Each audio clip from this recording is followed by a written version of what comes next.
loud. I'm going to try that. All right. All right. Thanks. Thanks, Cool. Julia. So I will stop sharing, and then as you're ready. Thank you, Jen. All right. Thank you. Thanks, everybody, for coming. I'm going to go ahead and share my screen and ask the typical question. Can everybody see my screen? You know how that goes. You got to ask that question, right? Yeah. Yep, we see it. Yeah. Okay, great. Excellent. I like smiling faces. So even if you're not smiling. So if you feel comfortable putting your camera on, that would be great. If you don't, I can respect that too. But I do like to see faces. So feel free to turn your camera on and let me see you. But all right, so let's go ahead. I have a lot to cover tonight, so I'm going to jump right in. But before I do have an ask, and that is you're going to need, we got a little activity in the middle here. So have a piece of paper and a pen handy. Scramble for one, nothing fancy. We're just going to jot an idea down a little bit later in the talk. So if you could grab that now, that would probably save a bit of time. Or you can do it on your computer, no big deal. And excuse me if I'm like coughing or croaky, just a little bit. I've been talking a lot this week, and forgive me if I sound a little hoarse or need a little cough. All right, so let's go ahead and get right in. Like Julia said, I'm going to talk about spontaneous talks frameworks, and yes, that's a mouthful, but let's go. Before I get in, thank you again, Julia, for the introduction, but here's some more of my contact information. Find me on LinkedIn. I'm Jennifer Blatz.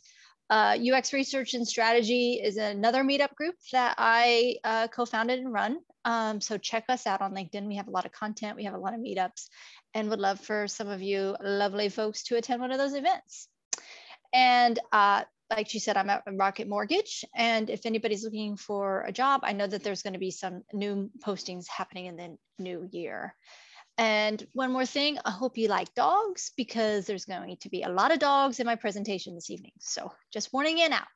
All right, let's go ahead and talk about spontaneous talks frameworks. So we're told time and time again the value of storytelling when we're presenting our work, right?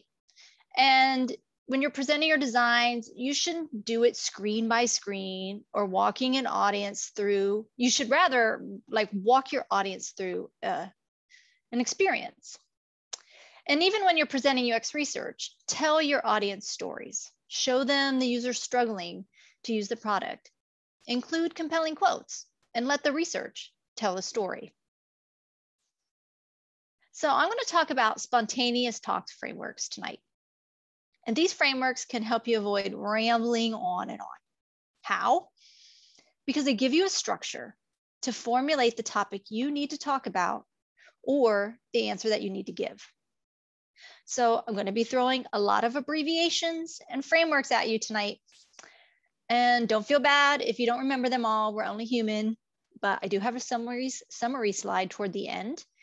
And that's a good place to take a screen grab to help you remember them all. But I'm gonna have to sit tight for a little bit. We'll get to that in the end. So let me tell you what I want you to get from tonight's talk.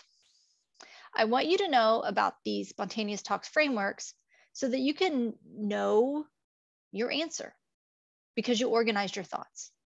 You can feel confident in speaking, and you can speak without anxiety. All right, so let's dive into these frameworks a little bit more. Maybe, there we go. People love stories. People remember details about a compelling story that pulls at their heartstrings. They listen to things that motivate them, like taking an action against injustice. And people remember stories when it reminds them of how precious life is. Stories pack a really powerful punch. But we're here to talk about spontaneous talks frameworks. And these are a little bit different than your traditional fairy tale that follows an arc and a structure of a story. The stories we're going to talk about today, they don't have a rising action or a climax or resolution. Heck, they don't have a lead character or scenario. You might even not call them stories at all. Spontaneous talk frameworks are a little less about describing tall tales and more about quickly organizing your thoughts using a framework. And who doesn't love a good framework? Who doesn't love a shortcut to help them get organized quickly so they can jump right in and get going? And who doesn't love a way to reduce anxiety when talking to other people? I know I love all of those things.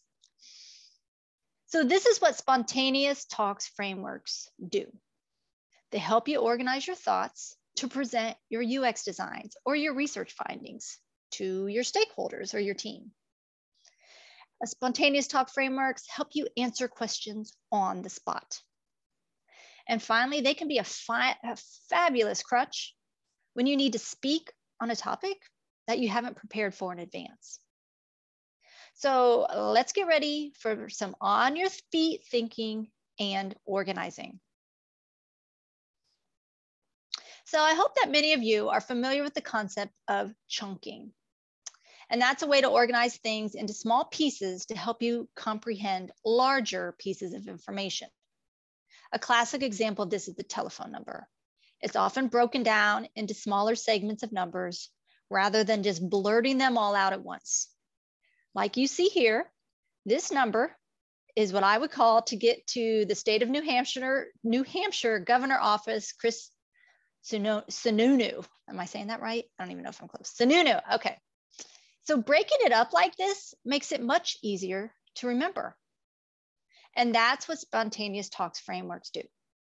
They help you break your story into smaller, consumable chunks so it's easier to organize and remember. So I first heard about this topic when I was watching a video on YouTube starring Matt Abrahams, and that's who you see here. So Matt is a lecturer at Stanford Graduate School Business, and he's a great speaker who teaches others on how to become a more engaging speaker. If you want to watch this on YouTube, I highly recommend it. And it's this lecture here is where he talks about spontaneous talks frameworks. And after I saw this, I got really inspired. Now, I don't know about you, but there are times when I'm put on the spot or I'm asked a tricky question, I kind of freeze like a deer in headlights. What I mean is I stop, I have a little bit of an internal panic, and I try to come up with an eloquent answer, but instead I just blurt out a bunch of garbage that doesn't make sense. Has this happened to anyone else? I know this has happened to me before, like especially on a job interview. Yeah, been there. So now that I know about spontaneous talks frameworks, I can use it to organize my thoughts and answer anything, like presenting my UX work. So here's what the process looks like. Told you there's going to be a lot of doggos in here, so hope you like doggos. You're presented with a topic or a question. You take a second to think about the frameworks that I'm going to go through tonight, and then you pick a framework that you might use to structure your answer. Then you share an organized response, not a rambling, chaotic hot mess of jumbled words that don't make any sense. Okay, so now that we know a bit about where it came from, let's jump right into the different kind of spontaneous talk frameworks that I want to talk about tonight and how you can use them to present your work. So the first one I'm going to talk about is what, so what, now what. And this framework was developed in the 1970s by simply answering these three questions. First, what? What happened or what's going to happen? Then, so what? Tell them why it's important or what lessons we might learn from this. And then finally, now what? What will we do next or what should we do moving forward? What, so what, now what? Now this framework is great for sharing UX work because it requires you to give a little bit of context about your designs. Let's say you're presenting some wireframes with a new updated interface.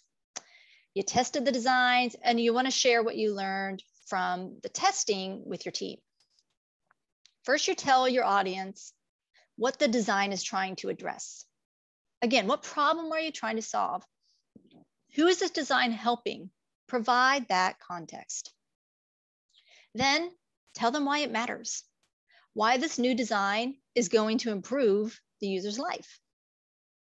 Finally, you tell them why this change is going to make a difference with the iterations that you're going to be doing in the next round. So for all my frameworks, I have a little example, and I kind of switch into like presentation mode. So I go like whoop, whoop, something goofy like that. And I'm switching into here's how I would present this design using this framework. So I'm going to do that now. I'm going to share some designs and walk you through the iterations that we will be making based on what we learned. This design is helping your employees, which are your users, find the critical and most often needed parts of your company's human resources website. Your employees want to find information like their paycheck history, how to find a new career within the company, information about their health benefits. My research learned that these are the most critical parts of your website. People, we don't want them to waste time not being able to find what they need, right? And now that we know where the employees need to go, we want to learn how are they going to get there. Will they use the top navigation bar? Will they use the search? Or will they use the cards on the page as entry points into their journey? We will be conducting testing with these wireframes to understand which navigation features will be used the most by your employees. So as you can see, I told them what the page was designed to do, why the components are on the page are important to the users, and what actions we are going to take next with the designs. And that's the framework, what, so what, now what. So I have a pro tip. I'd say when in doubt, just go with this framework. It's really easy to remember and it covers a lot of ground. So if you forget all the other frameworks I'm going to go through tonight, just remember what, so what, now what. All right, let's go to the next one. OSB. And OSB stands for opportunity, sometimes problem. So opportunity, solution, benefit. That's OSB. So the previous example, the OSB helps you structure your presentation with context, the design solution, and how this benefits the user. So the previous example, the what, so what, now what, that talked about what you will do next. So you can use the OSB framework when you don't know exactly what you're going to do next. So this is a great way just to share your designs as they are at the current point without discussing future iterations. So now I'm going to walk through an example. I'm going to put my pretend presentation mode on. This dashboard is for technology account managers to get an overview of their servers and their storage environment.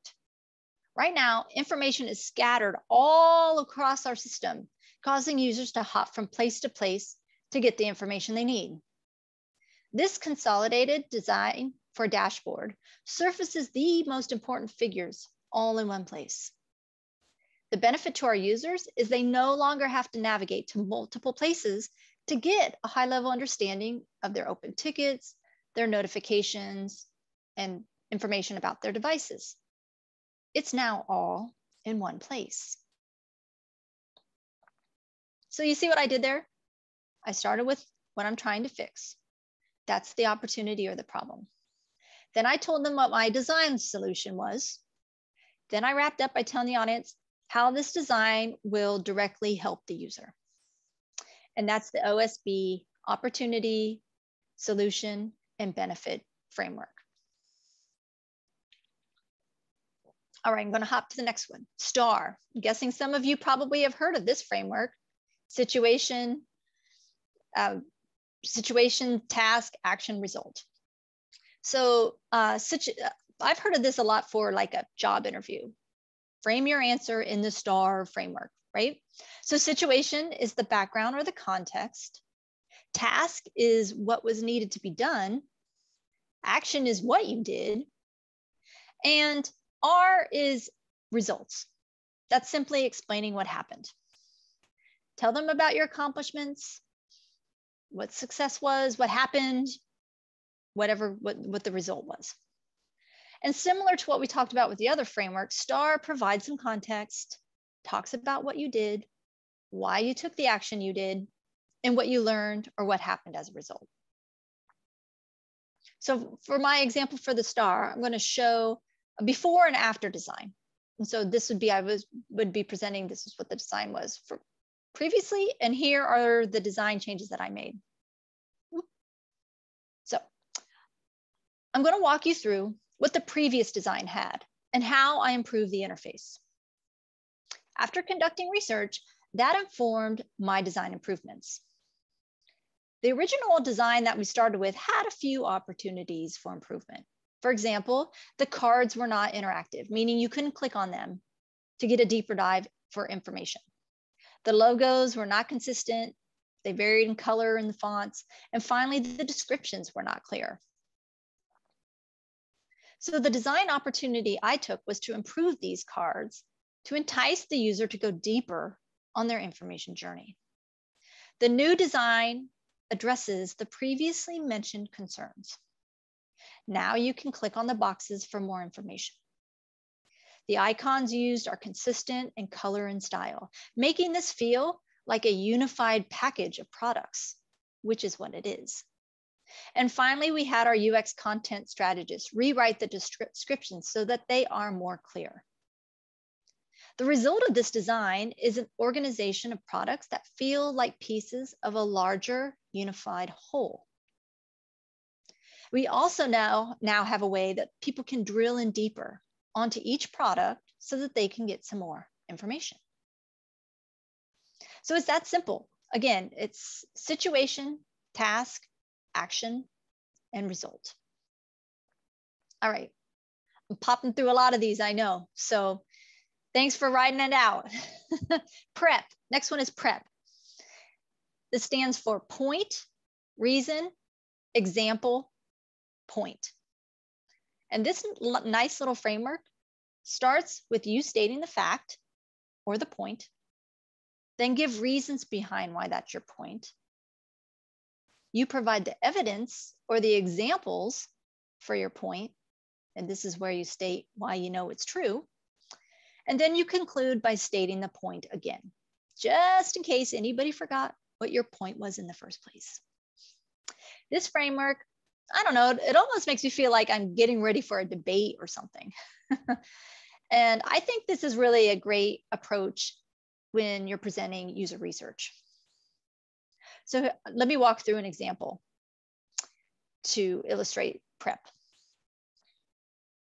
Based on in-depth interviews from various user groups in the security analyst department, I'm going to share a design recommendation that will set up our security analysts for incident ticketing review success. Take a look at this overview box here on the left.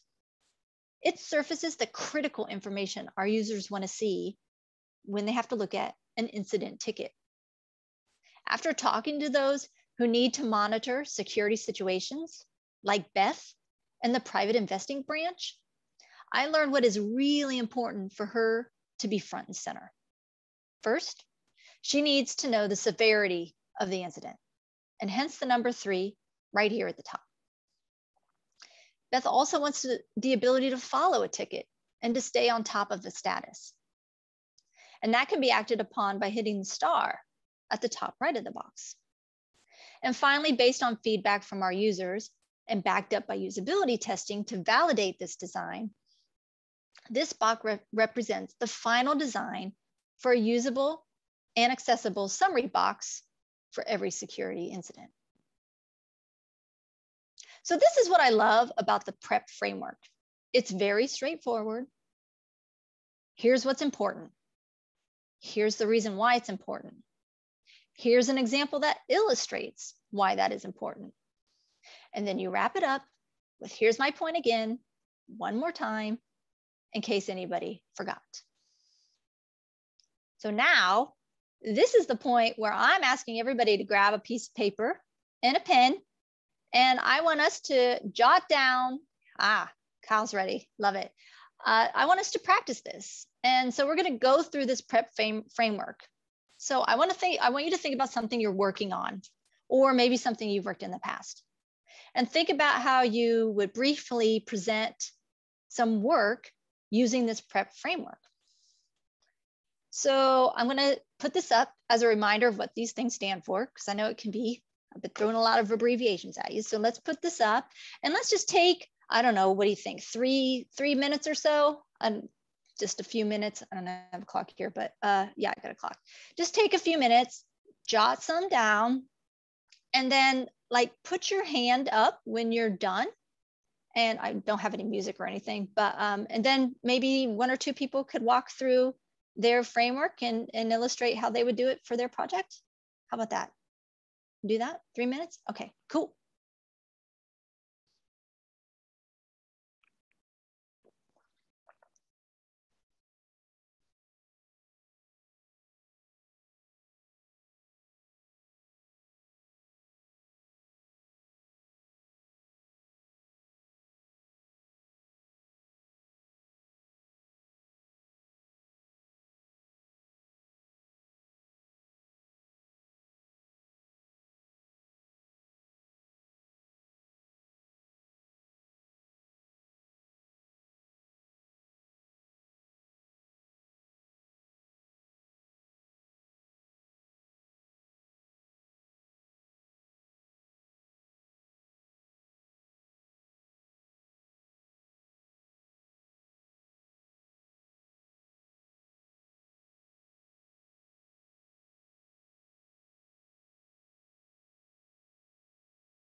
How are we doing?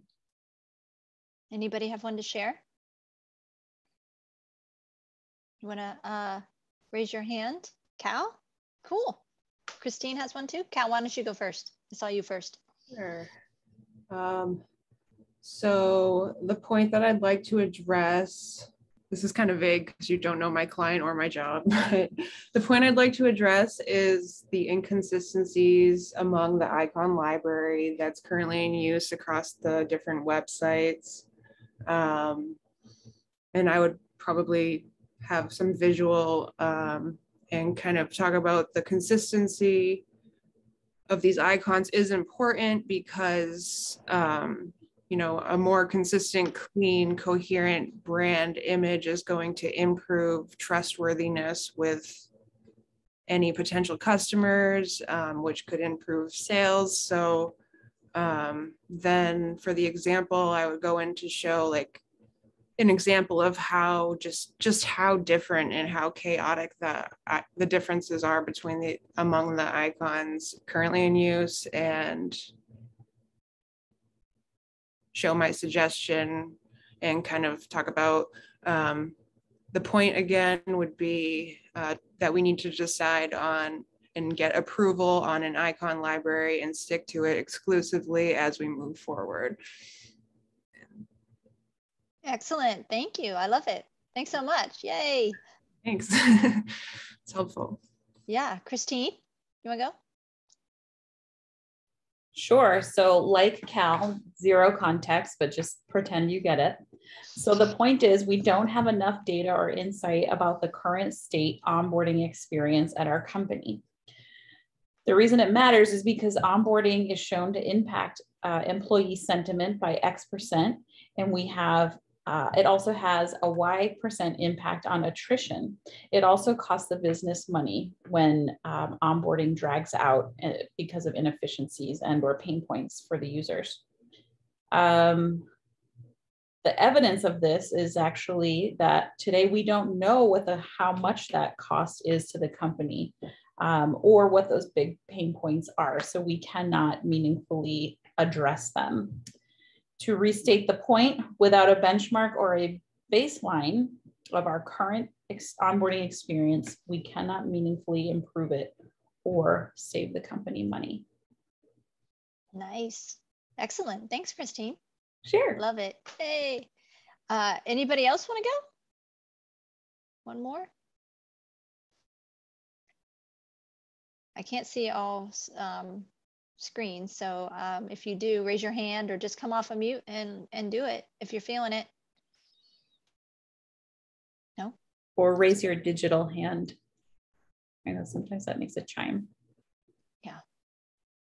That's okay. If we're done, that's good. Those were great. Thanks for indulging me. Hopefully you see, if you have a little bit of a framework, you kind of get your story quickly organized and it keeps you on point in a sense, right? It keeps you focused on the things that you really want to deliver that really hits the message home. So that's kind of what we're trying to go for here. So thank you for that. And I'm going to jump right into the next one, which is called BLUF. And this one actually has its roots in the American military. So BLUF means bottom line up front. And the idea is simple. You just state the most important information first. So it's especially important when it's a military situation and when it's life and death that you need to deliver a message quickly. Like, look, at wartime, there's not a lot of time to fart around for a lot of buildup. You have to get right to the important information. And sometimes you just need to start with the critical detail and explain the context afterwards. So this is similar to the concept of a lead in a journalism story. I don't know if anybody's ever heard of the lead. This is when a journalist writes a story, he or she includes the most important detail in the first paragraph. And this is known as the lead, and it's done for a couple of reasons. And I used to work at a newspaper, so I totally know this writing style. This is really a legitimate writing format that journalists learn how to write in. And it's done because, one, people often don't have time to read the whole article, so you give them the most important information first. And two, in the days of print newspapers, which they're still around, I used to work for a print newspaper, and this is how I know, I used to be a designer there. You never know when the story's going to have to get cut from the bottom to fit physically on the newspaper page. You might write 18 inches of a story, but there's only room for 12. Editor's going to cut from the bottom. So you want to have that important information right at the beginning of a story. So this could relate to UX work and sharing, like research especially. And what I like to include is called like the executive summary. And for those who may not have heard of an executive summary, this is the high-end, like quick summary right at the beginning of your report, the very first thing. And it's named for those pesky executives who don't have time to read the entire report. So you just give them the important details up front. And then time permitting, you might go into more details like methodology, findings, recommendations, and so on. So let's pretend that I'm sharing some results of a card sort. And I am sharing recommendations for a restaurant menu structure. So this is what I would say. Here's the final recommendation for the way the Athena Greek Cafe menu should be structured. Grilled vegetables should be under fillings. Hummus should be categorized as a side. Plus, for those who consider hummus a topping for a meal, it should also be under sauces and toppings. These findings are based on card sorts, which I conducted with customers, and they told me exactly where they expect these menu items to be found. So in this example, I showed you the final result. Boom, here's the menu structure, here it is. I gave them a few nuggets of important findings of what the tests revealed. And then finally, I backed up these results with the method used, which was a card sort. And so bluff, I mean, it really means don't start with the fluff. So I want to take a second to switch gears a little bit and talk about attention grabbers. And I'm going to talk about a couple of my favorites, which are compelling quotes and interesting facts.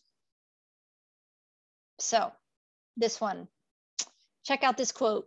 The design is not just what it looks like and feels like. The design is how it works. And I'm pretty sure there's a lot of people on this call tonight who have seen this quote. This is a pretty famous quote when it applies to, especially to UX design, right? So I'm guessing some people have seen this.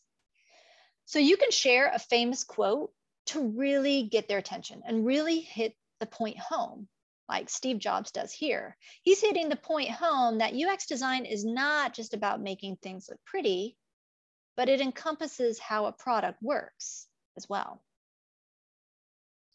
Or how about a shocking statistic? There are 24 hours of content uploaded to YouTube every minute. Well, if that doesn't illustrate how much video content is out there, I don't know what does. That is a lot.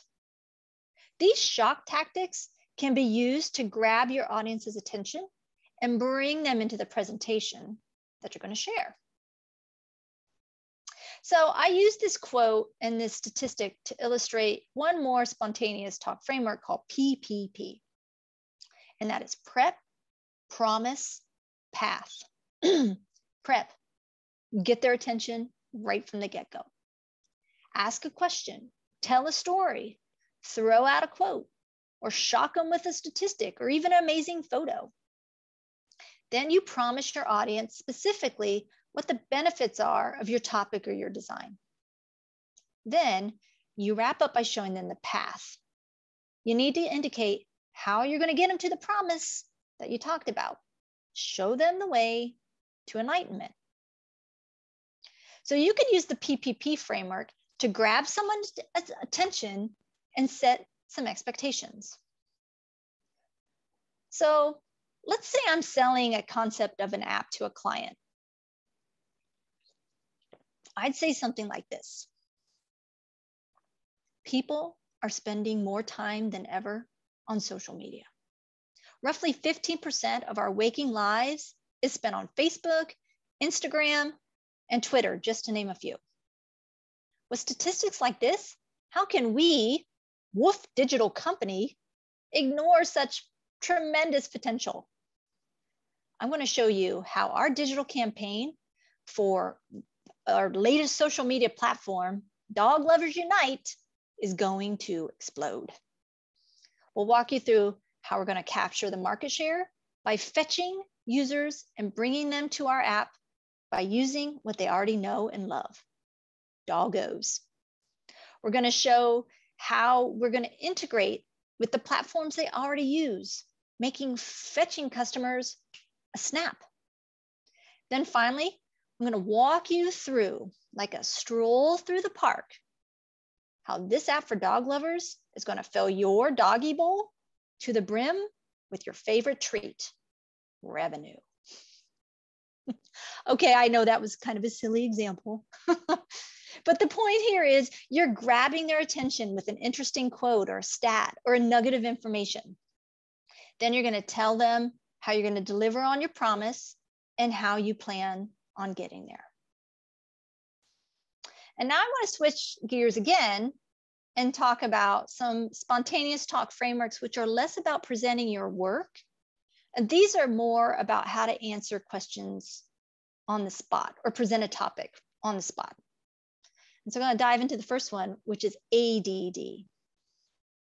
And like I mentioned, ADD, or answer, detail, describe value, is more of a way to approach answering questions than it is to presenting your work. So A is to answer. You answer questions concisely. Just squeeze your answer into a few short words. First D is to provide the details for the answer through an example. So you illustrate this through things like a metaphor, comparison, or analogy. Again, just a few short details to provide some visual color to the answer. Try to paint a picture in their mind. And the second D is describe value.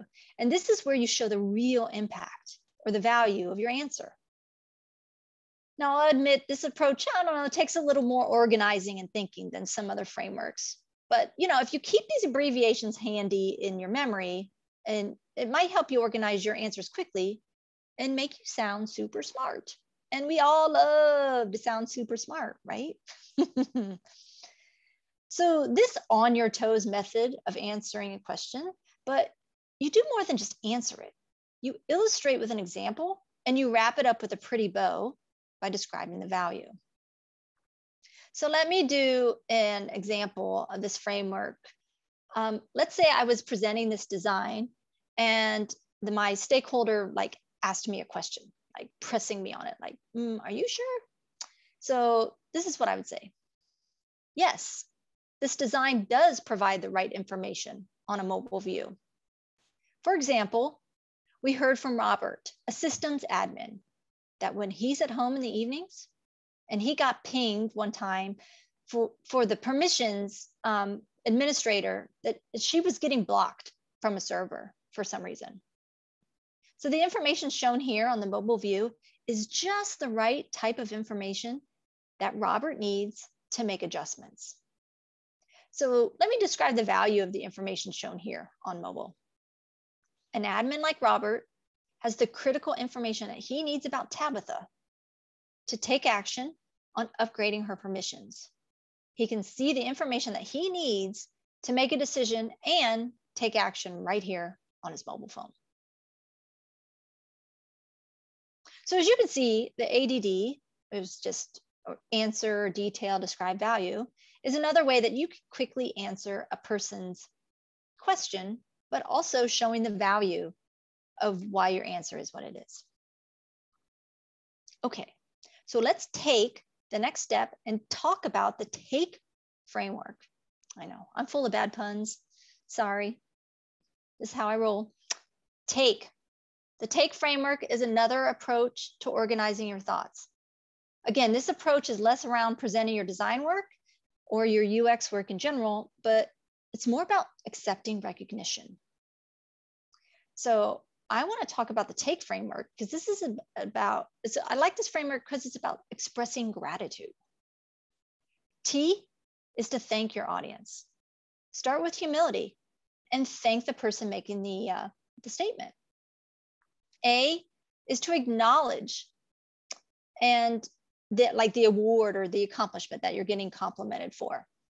You'd be surprised how many people skip this after saying thanks. But by acknowledging the compliment, you make the person giving the compliment feel heard and validated. So acknowledge the compliment that you're getting. K means keep the momentum going. Okay, so how do you do that? Well, I would suggest you can kind of plug in another framework here and explain this as, it's an extra scenario. And then finally, E means end with an impact. And that is a great opportunity to end with a punch. You could tell a story. You can make them cry. You can give them a reason to give you a standing ovation. So let me walk through an example. You've seen this design before, just using a different framework here. You can use this approach, like I said, when someone gives you a compliment on your work. So let's pretend I just showed an updated design and one of my stakeholders complimented the improvements. Hey, it sometimes happens. All right. This is the take framework example. Thank you for your feedback. I really appreciate that you see the hard work that the team has put into iterating this design. We took feedback from usability testing, we updated the design, and we tested again. In fact, we did 3 rounds of testing and updates with 6 participants in just a day and a half. The biggest impact of this new design is that it cuts down the number of places a person has to view this information from 6 to just 1. So let's say if a person hits all these touch points in one go, this dashboard will save them 110 seconds per visit. Let's say they visit it 4 times a day. That's 36 minutes and 40 seconds a week. That's 29 hours and 20 minutes a year.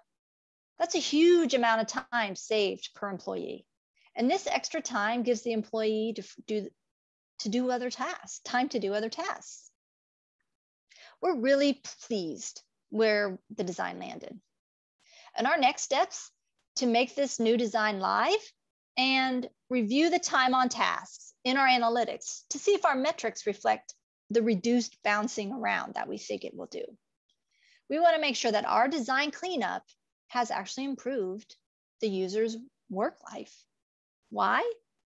Because there's always room for improvement. All right, so let me walk you through what I did there. First, I thanked them for their feedback and I acknowledged what the compliments were about. I also threw some kudos to the entire team who had worked on the project, not just the designer or the person who conducted the research. It's always a nice gesture to share the love. And then I plugged the what, so what, now what, to really hit the point home and to show the value of these designs. And then I ended by making an impact with the cheesy joke. I know my joke probably caused me to crash and burn, but it makes it a little more memorable at the end. But not all scenarios you're going to talk about are going to be rosy and positive. So let's talk about a spontaneous talk framework where you use when you have some bad or some negative or maybe regrettable situation that you have to talk about. In a sense, this is crisis communication. And you see this tactic used by public relations pros when they have to acknowledge a negative message. RRR is regret, reason, repair. So it breaks down like this. Regret. I can't tell you how much I regret what happened. Reason. As best as I can tell, here's what happened. And repair. Here's what I'm going to do to make sure that this never happens again. So you can use this RRR framework when you're talking about a project or a feature that failed. And this is part of the reason why we do usability tests. We want to make sure our designs actually work for the user, but sometimes they don't. So you need a framework to help you break the bad news. So here's my example. Unfortunately, the new homepage has not been converting well. Very few people are clicking on the continue for free button at the top. We think the reason is the placement for the button is wrong. People are just not used to seeing a call to action button on the top of a web page. So my solution is to place the button further down on the page, right below these 3 boxes and above the free trial banner. And we're going to make the button, we're going to make it centered, and we're going to use our main button color of orange so that it draws the user's eye to take action there. See, that wasn't so bad. Sure, I had to break some bad news, but I explained my theory using the RRR framework. First, I told them that we were regretful and acknowledged the problem. I told him what happened. Finally, I wrapped up the solution of how I was going to make it better. So yes, even these spontaneous talk frameworks can help you squirm out of a negative situation. Whew, okay.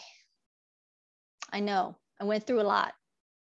PPP, bluff, OSB, WTF, I get it. The last thing you want to do when you're put on the spot is try to remember some silly abbreviations. But these frameworks are less about the catchy abbreviations and more about reducing your anxiety. They're more about taking a moment, structuring your thoughts in an organized way.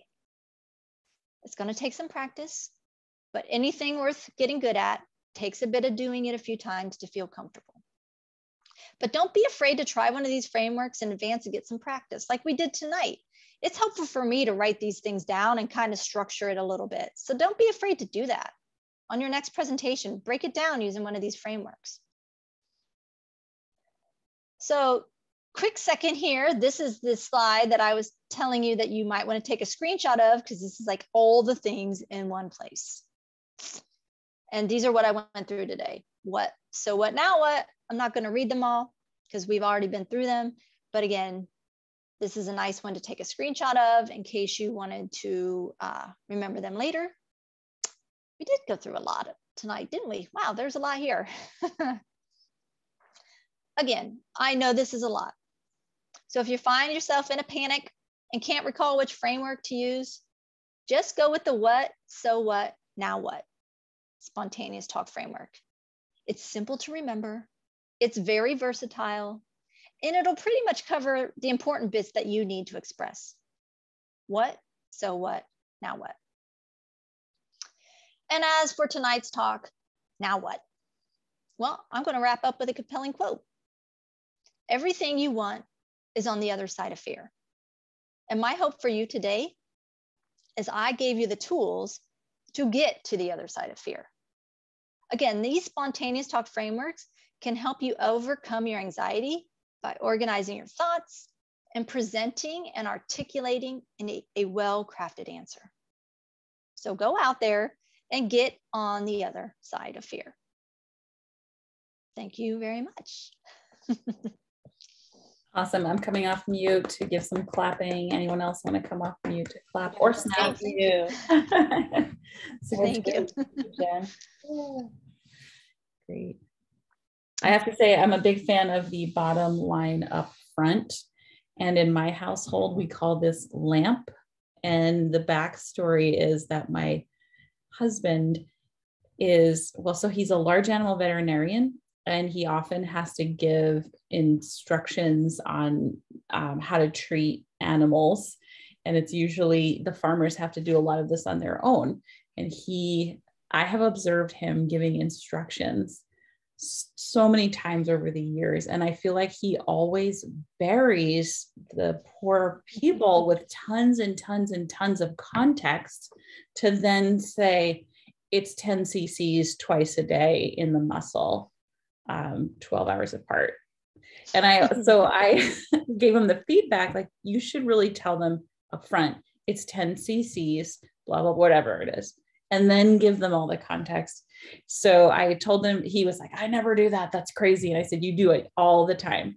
And so I said, the next time you're doing it, I'll just give you a code word. And I was looking at a lamp and I said, it's lamp. And so for easily 5 years now, when he's like burying me with info, I always say lamp. Like, I need to know the point. I love it. That's great. It's true though. That's why I have changed my approach to my reports when I'm sharing findings or designs. It feels natural for me to talk about the method and talk about what I did, and then go into a little bit of backstory and then present the findings. But no, I've really trained myself to be like, here's the thing, and now I'm going to tell you how I got to the thing. And it's a paradigm shift, because we were used to telling a story. You can still tell your story. You're just kind of giving the spoiler at the beginning, which feels weird, but it makes more of an impact when they kind of know what to listen for, they've heard it already, right? So they know the major points, and they're going to hear more about it as you tell the story through your presentation. I think this is Oz, who's joining the meeting, sorry. I think it's a confidence builder on both sides in a way, because, sorry, Oz. You're expressing your confidence in what you're going to share right off the bat. And if you're in there and make a decisive announcement of what your findings have been and what your advice is, instead of starting with a buildup and feeling like you're justifying your answer before you even shared your answer, which I know I do a lot. You know, that gives time for people to start second guessing before you've gotten to the answer in a way. So I think these frameworks will really help me personally. I can already tell. So this was great. Yeah, thank you. No, it really is a big shift to kind of get away from that, because we're so used to like presenting how we got here and justifying, you know, our methodology or our design or what that might be. And frankly, they don't care. They only care when it disagrees with what they think. Yeah. And they care about who you talked to, what you did.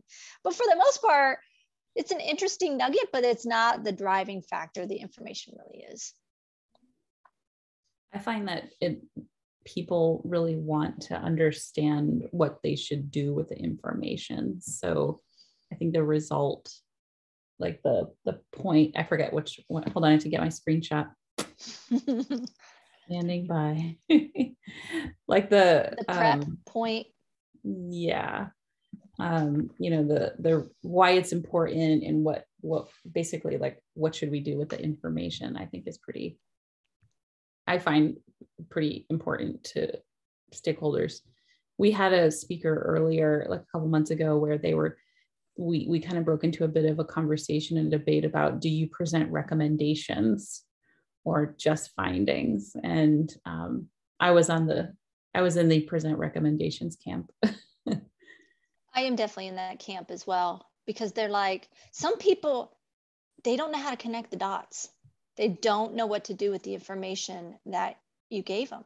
So tell them, like, they don't have to take it, but it gives them a starting point and it gives them something to think about. I always give recommendations, because I used to do that too. I used to be like, oh, well, here's my findings. You do with what you want. And a product owner a long time ago was like, well, can you break this down and tell me what I should do with it? And I was like, well, I didn't know I was supposed to do that. Yeah, okay, here's what you should do. And again, they may take it or they may not, but at least it's a starting point. I would love to hear if anyone has a hunch on which of these frameworks they might start incorporating into their work. Again, I'm like Christine, I want to look back at my screenshot and try them all. I do too. I recommend like thinking of a project you're working on and just going through them with that project, you know, like when you're in front of the TV sometime or something, and this like break it down, because I think it also critically helps you think about your message. And really focuses in on like, I need to talk about the benefit and the value a bit more, because I think we often forget to provide that context. There's new people on our teams every day. There's, providing like, who is this for and why is it important is something that often gets forgotten. And I think it's really important just to level set with that information. Joanna and Liz also agree that Bluff is their favorite. Well, like I said, working at a newspaper, I was a designer, and I had no control over the size of a newspaper. It is a very fixed amount of size. So the reporters would come to me to negotiate. Oh, can you get 4 more inches in my story? I'm like, no, a newspaper is only this big. Sorry. Yeah. So we're going to have to cut. But it really is it's called the inverted pyramid. It's the most important thing, and then you go down with the less important facts. And it's strictly for that reason, get the information up front first, but because they had to cut from the bottom. I think that's so super interesting context. It makes sense. And I've heard also like the advice, don't bury the lead. Exactly. That's exactly what it means. It means Yeah. don't put the most important thing in the middle of the story. But I didn't know it's because, and it makes total sense, especially coming from a print background myself. Like if you need to find real estate. Or also if your story gets cut in the middle because it has to go to C7, are you actually going to keep their attention until they get to C7? No, probably not. I'm going to forget what I was reading about. And I think that works in conversations when they get too long too. So maybe this framework will keep us on task longer, I think. Yeah, I mean, that's what I like about it. It's just like, if you can really be strict and answer only these three, I mean, these, what were they, 3 or 4 letters? That's 3 or 4 sentences. Like really train yourself, really practice to like snip, snip, snip, get it quick. It's almost like an elevator pitch for the project. I think the STAR option, situation, task, action, result, that appeals to me as well, but because of the result. And I feel like that's something that I'm always trying to think about when presenting, like what was the impact of the work. Big time. But I guess that I would could agree. also be like the OSB, opportunity, solution, benefit. Benefit could be sort of like impact. I absolutely agree. I mean, but sometimes you don't know the impact or the result yet. True. So, that's why there's some of these frameworks work in different situations more than others, right? Like the what's talking about what you're going to do next with the now what.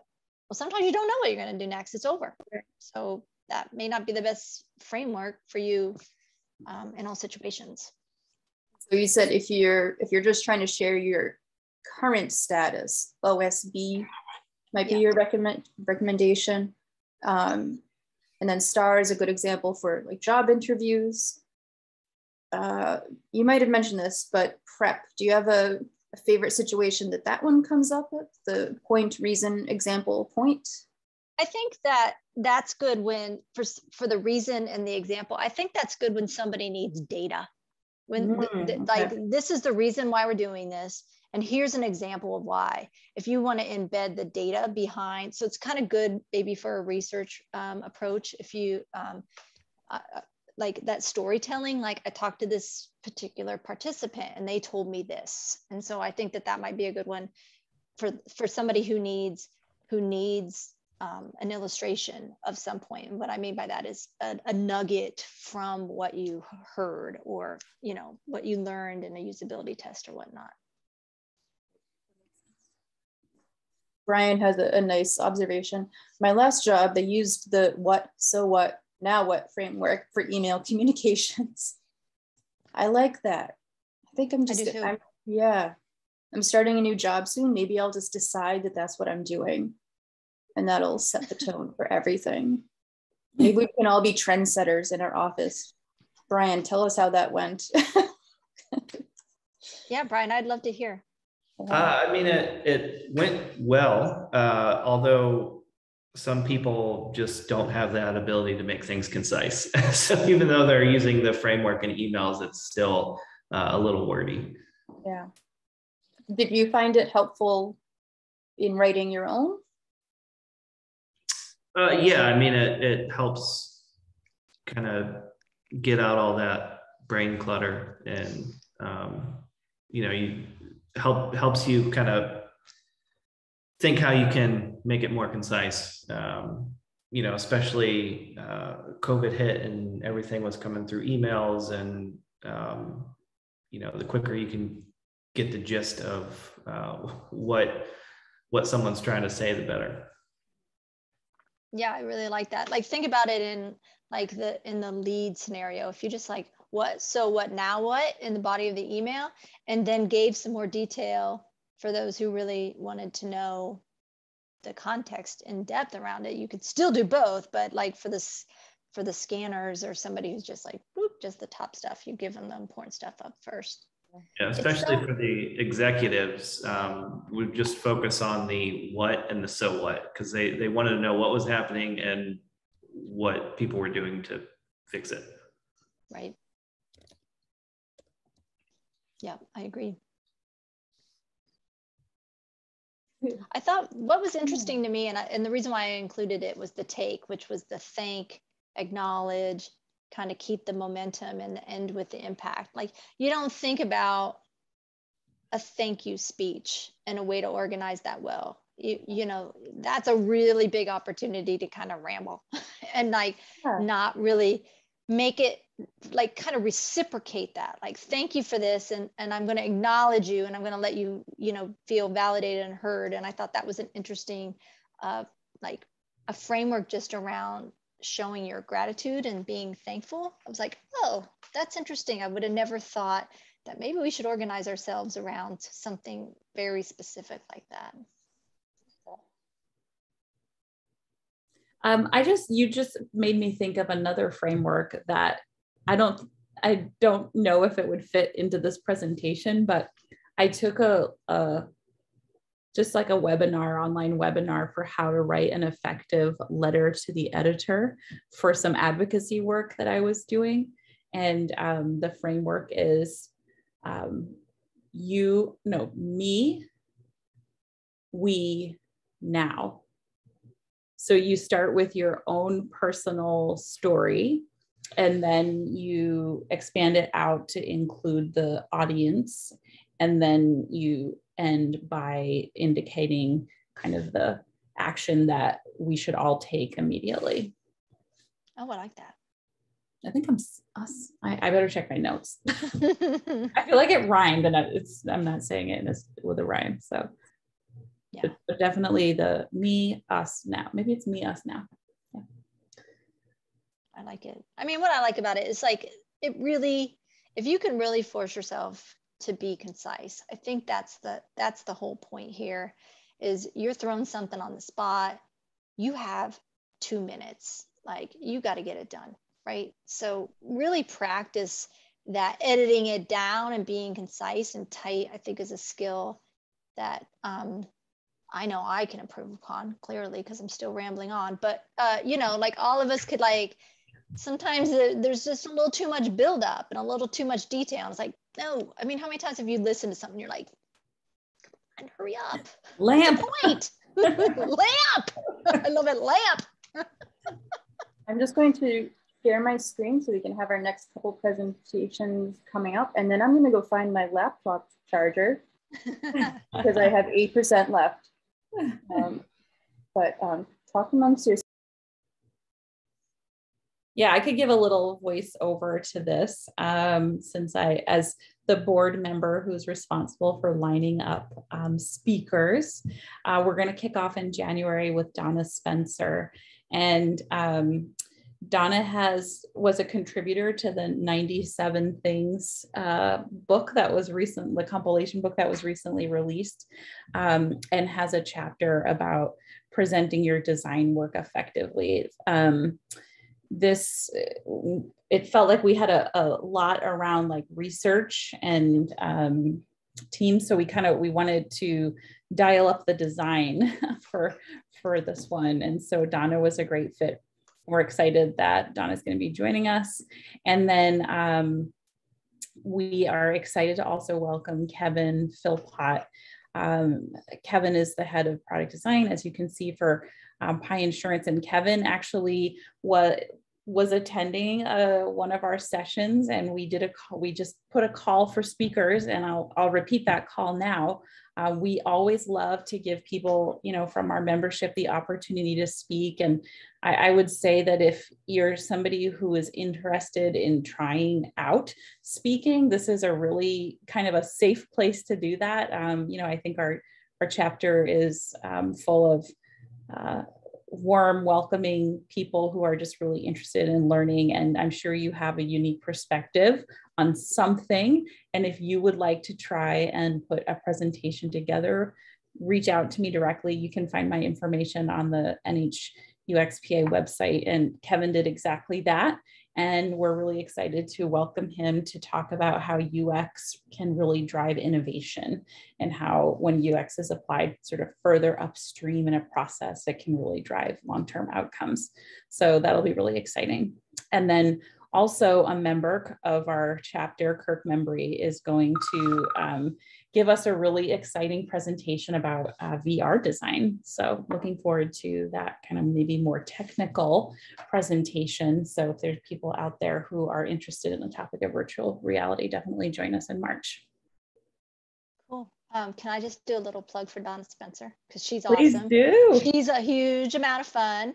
I have read the book that she is going to be talking about here. I have seen this presentation, probably bits and pieces. I alluded to it in my talk. You may not have noticed about the real estate tour. There's a little spoiler alert for that. She talks about that and like, don't do it. So this is great. It changed how I heard this talk, and this topic changed how I present my designs. So this is a really good one. Oh, cool. Thank you for that. It's really good. Yeah. Endorsement.